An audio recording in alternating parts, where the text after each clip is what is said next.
नमस्कार, आप सुन रहे हैं रवि रंजन गोस्वामी का लघु उपन्यास संकल्प मृद्विका के साथ।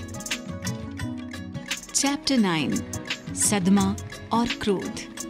चंद्रभान गुस्से से पागल हो रहे थे। अपने आदमियों के साथ भरी बंदूक लिए आसपास के गांवों में और जंगलों में तलाशते रहे। लड़की अपनी मर्जी से गई थी, अतः पुलिस रिपोर्ट नहीं करवाई थी।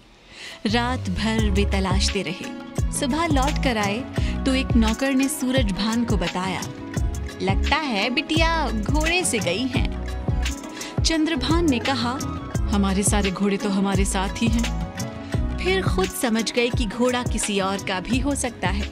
सोचकर क्रोध से उनकी मुट्ठियां भिंच गईं। उन्होंने नौकर से पूछा, तुझे ये अंदाजा कैसे हुआ? नौकर ने कहा, मकान के पीछे बिटिया के कमरे के नीचे घोड़े के खुरों के निशान हैं। इस बीच लक्ष्मी की मां ने लक्ष्मी की चिट्ठी लाकर पति को दी।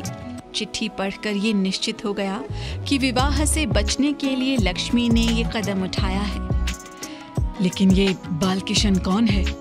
वो सोचने लगा। चंद्रभान के खास रिश्तेदार भी चंद्रभान के साथ थे। उनके साले ने कहा, अब तो सबसे जरूरी बात है बारात को चलने से रोकना।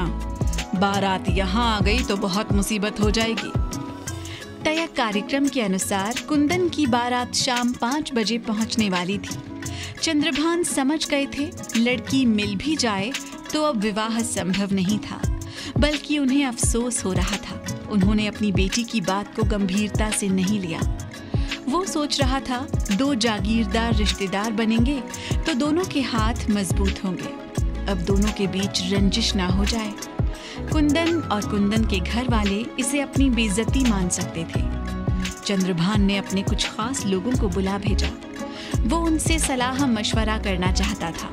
लड़के पक्ष को क्या और कैसे समझाया जाए कि वे विवाह को रद्द समझें और बारात लेकर ना आए। सोचते विचारते दोपहर हो गई। तभी एक नौकर ने आकर चंद्रभान से कहा, मालिक, लक्ष्मण आपसे अकेले में कुछ खास बात करना चाहता है। चंद्रभान लक्ष्मण को जानते थे। वो मालिन का लड़का था।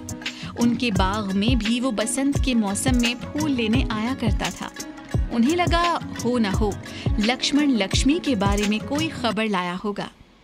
उन्होंने अपनी पत्नी को छोड़कर कमरे में उपस्थित लोगों से थोड़ी देर बाहर जाने को कहा और उनके जाने के बाद लक्ष्मण को बुला लिया। लक्ष्मण ने आकर नमस्ते किया और सर झुकाकर खड़ा हो गया। चंद्रभान ने उससे पूछा, क्या बात है? लक्ष्मण ने कहा, कोंच के पंडित गोपीनाथ जी ने आपके लिए एक चिट्ठी भेजी है। ये कहकर उसने कुर्ते की जेब से लिफाफा निकालकर उन्हें दे दिया। वो उनके आदेश की प्रतीक्षा में खड़ा रहा। जागीरदार ने बैठने को कहा। वो जहां खड़ा था वहीं जमीन पर उखड़ू बैठ गया। चंद्रभान ने लिफाफे को एक सिरे से फाड़कर पत्र निकाला। मोती जैसे सुंदर अक्षरों से लिखा पत्र देखकर उनके मुंह से निकला, अरे ये तो गुरुजी का पत्र है। पत्नी ने कहा, पढ़िए क्या लिखा है। पत्र में लिखा था, प्रिय चंद्रभान, मैं तुम्हारा अपराधी हूँ। तुम्हारी बेटी लक्ष्मी उसकी इच्छा के विरुद्ध होने वाले विवाह से बचने के लिए मेरे बेटे बालकिशन के साथ आ गई।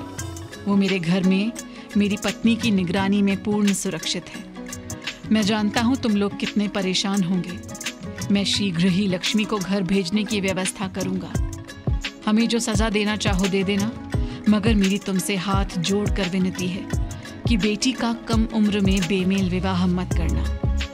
हमें प्रयास पूर्वक समाज को बाल विवाह की कुरीति से पूरी तरह मुक्त कराना है। एक विनती और है, मैं चाहता हूँ मेरे पुत्र बालकिशन से विवाह कर तुम्हारी लक्ष्मी हमारे घर की लक्ष्मी बने। इसके लिए लक्ष्मी को 18 साल का होने तक हमारी अमानत की तरह अपने पास रखना होगा। तब तक बालकिशन भी 21 का हो जाएगा।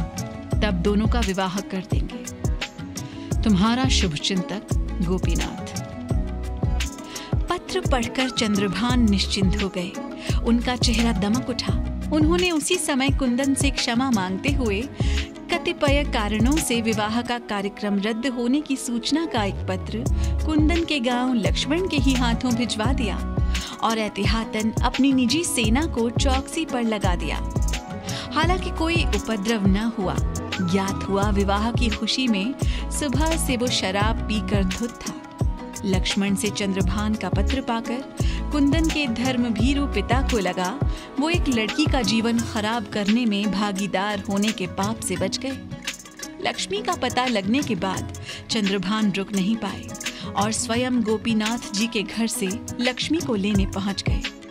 उन्होंने गोपीनाथ जी को बताया कि उन्हें उनका प्रस्ताव स्वीकार है और लक्ष्मी उनकी अमानत की तरह ही उनके पास रहेगी। गोपीनाथ के घर से चलते समय चंद्रभान और लक्ष्मी ने गोपीनाथ और उनकी पत्नी के चरण स्पर्श किए। दोनों ने उन्हें भरपूर आशीर्वाद देकर विदा किया। लक्ष्मी जब घर पहुंची तो माँ बेटी दोनों लिपटकर खूब रोई, लेकिन दोनों निश्चिंत और प्रसन्न हो गईं। चंद्रभान को भी भूल सुधार से अपराध बोध से मुक्ति मिल गई थी कि उसकी जिद की वजह से लक्ष्मी घर छोड़ गई थी।